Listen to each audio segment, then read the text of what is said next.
क्या हो अगर मैं आपसे कहूं कि 1857 की क्रांति अचानक नहीं हुई थी, कि इसके पीछे सालों की साजिश, गुप्त संदेश और एक रहस्यमयी छपाती नेटवर्क काम कर रहा था।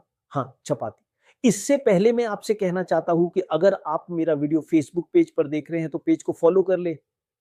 अगर यूट्यूब पे देख रहे हैं तो सब्सक्राइब करके एक प्यारा सा कमेंट जरूर करें ताकि मैं आपके लिए एक नया वीडियो ला सके। चलिए टॉपिक्स पर चलते हैं।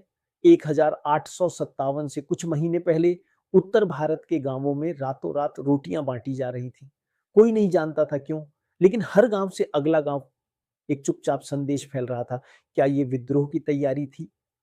भाग एक में समझते हैं रहस्यमयी चपाती आंदोलन। जनवरी 1857 गांवों में अचानक चपातियां पहुंचने लगीं। कोई लिखित संदेश नहीं, कोई मुहर नहीं, बस आदेश, इसे आगे बढ़ा दो। ब्रिटिश अधिकारी भी हैरान थे। उन्हें लगा कुछ बड़ा होने वाला है, और सच में कुछ बड़ा होने वाला था। भाग दो। असली गुस्सा ईस्ट इंडिया कंपनी सिर्फ व्यापार नहीं कर रही थी, वो भारतीय समाज की जड़ों को बदल रही थी। जमींदारी प्रथा बदली गई, किसानों से नकद कर वसूला गया। जब फसल खराब हुई तो कर्ज बढ़ता गया।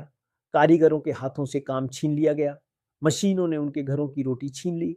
और ऊपर से धार्मिक मामलों में दखल का डर। ये सिर्फ सैनिकों की लड़ाई नहीं थी, ये सम्मान की लड़ाई थी। लेकिन क्या आप जानते हैं इसकी 1857 की क्रांति में सिर्फ पुरुष ही नहीं, बल्कि कई ऐसी महिलाएं भी थीं जिनका नाम किताबों में मुश्किल से मिलता है। सब जानते हैं रानी लक्ष्मीबाई का नाम, लेकिन क्या आपने सुना है झलकारी बाई, जिन्होंने रानी का रूप धरकर अंग्रेजों को भ्रमित किया ताकि रानी सुरक्षित निकल सके? या फिर उदा देवी, जिन्होंने पेड़ पर चढ़कर कई अंग्रेज सैनिकों को मार गिराया? और बेगम हजरत महल, जिन्होंने लखनऊ में अंग्रेजों को महीनों तक रोके रखा। इतिहास में इनके नाम छोटे अक्षरों में लिखे गए, लेकिन इनकी बहादुरी किसी से कम नहीं थी। ग्वालियर की आखिरी बाजी जब सब कुछ बिखर रहा था, तब भी कुछ लोग लड़ रहे थे। ततिया तोपे गुरिल्ला युद्ध के उस्ताद हार के बाद भी हार नहीं मानी। जंगलों में छिपकर लड़ते रहे, लेकिन आखिरकार अपने ही एक साथी की गद्दारी से पकड़े गए और 1859 में फांसी दे दी गई। 1857 के बाद का डर, 1857 ने अंग्रेजों को डरा दिया था। उन्होंने भारतीय सेना का ढांचा बदल दिया। तोपखाने और अहम पदों पर भारतीयों की संख्या घटा दी गई।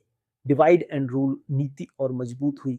हिंदू मुस्लिम एकता से ब्रिटिश सबसे ज्यादा डरे थे, इसलिए उन्होंने धीरे धीरे दरारें गहरी की। 1857 की क्रांति हार गई, लेकिन एक चीज जीत गई, डर। अंग्रेजों के दिल में डर। उन्हें पता चल गया था अगर भारत एक हो गया तो उनका साम्राज्य टिक नहीं पाएगा। और शायद यही वजह है कि 90 साल बाद जब 1947 आया तो अंग्रेज चुपचाप चले गए।